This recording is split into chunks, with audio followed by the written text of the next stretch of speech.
নিঃসন্দেহে এই মুহূর্তে বিশ্ব রাজনীতির অন্যতম আলোচিত বিষয় হলো যুক্তরাষ্ট্র ও ইসরায়েলের সঙ্গে ইরানের সংঘাত। আর এই দ্বন্দ্বের পেছনে একমাত্র কারণ হলো ইরানের পারমাণবিক কর্মসূচি। মূল বিষয় হলো ইরানকে কোনোভাবেই পারমাণবিক অস্ত্রের মালিক হতে দেবে না যুক্তরাষ্ট্র। কিন্তু সব থেকে অবাক করা তথ্য হলো এই যুক্তরাষ্ট্রের হাত ধরেই শুরু হয়েছিল ইরানের পরমাণু কর্মসূচি। কিন্তু কিভাবে, কেনই বা যুক্তরাষ্ট্র সম্পূর্ণ 180 ডিগ্রি ঘুরে সেই ইরানের পরমাণু স্থাপনায় হামলা করল? 1955 সালে যুক্তরাষ্ট্র একটি কর্মসূচি হাতে নেয়, যার উদ্দেশ্য উন্নয়নশীল দেশগুলোর কাছে সীমিত পরিমাণ বিভাজনযোগ্য পদার্থ রপ্তানির অনুমতি দেয়া এবং পারমাণবিক চুল্লি নির্মাণে সহায়তা করা।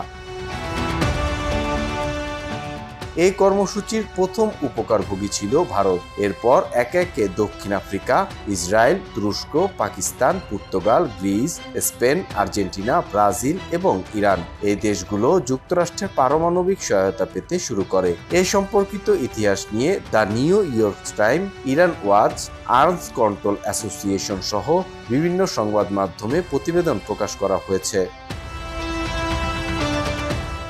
1957 সালের 5 মার্চ যুক্তরাষ্ট্র ও ইরানের মধ্যে একটি পারমাণবিক সহযোগিতা চুক্তি স্বাক্ষরিত হয়। তখন ইরানে শাসন করছিলেন Shah Mohammad Reza পাহলভি। Atom for piece উদ্যোগের আওতায় সেই চুক্তি ইরানের পারমাণবিক কর্মসূচির ভিত্তি স্থাপন করে। ওয়াশিংটনের দৃষ্টিতে ঠান্ডা যুদ্ধের প্রেক্ষাপটে ইরান ছিল একটি কৌশলগত সম্পদ। তৎকালীন সংরক্ষিত নথিপত্র অনুযায়ী নিরপেক্ষ অবস্থানে থাকা ইরানকে সোভিয়েত ইউনিয়নের বিরুদ্ধে প্রতিরোধের কৌশলের মূল ভিত্তি হিসেবে দেখা হতো এবং অ্যাটমস ফর পিস কর্মসূচি ইরানকে পশ্চিমা জোটের প্রতি অনুগত রাখার একটি উপায় ছিল।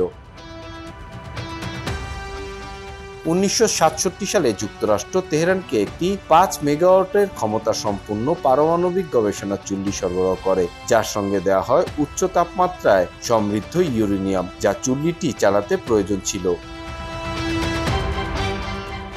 3 বছর পর অর্থাৎ 1970 সালে ইরান পারমাণবিক অস্ত্র বিস্তার রোধে চুক্তি অনুমোদন করে। এই চুক্তির মাধ্যমে ইরান প্রতিশ্রুতি দেয় যে তারা পারমাণবিক অস্ত্র অর্জন বা উন্নয়নের চেষ্টা করবে না। তবে এই চুক্তি ও ওয়াশিংটন তেহরানের পারমাণবিক সহযোগিতা খুব বেশি দিন স্থায়ী হয়নি। 1979 সালে ইরানে ইসলামী বিপ্লবের বিজয়ের পর সবকিছু বন্ধ হয়ে যায়, কিন্তু এর প্রভাব থেকে যায় দীর্ঘকাল। যদিও প্রথম দিকে আয়াতুল্লাহ খামেনির নেতৃত্বাধীন নতুন ইসলামী সরকার শাহের পারমাণবিক প্রকল্পগুলোকে সরাসরি প্রত্যাখ্যান করে, সে সময় ওই খাতে প্রশিক্ষণপ্রাপ্ত বহু অধ্যাপক দেশ ছেড়ে পালিয়ে যান। তবে সময়ের সঙ্গে সঙ্গে ইসলামী বিপ্লবের নেতৃত্ব বুঝতে শুরু করে পারমাণবিক প্রযুক্তির কৌশলগত গুরুত্ব। তারা শুধু দেশ থেকে বিশেষজ্ঞদের ফিরিয়ে আনার চেষ্টা করে না, বরং নিজস্ব গোপন পারমাণবিক কর্মসূচিও শুরু করে।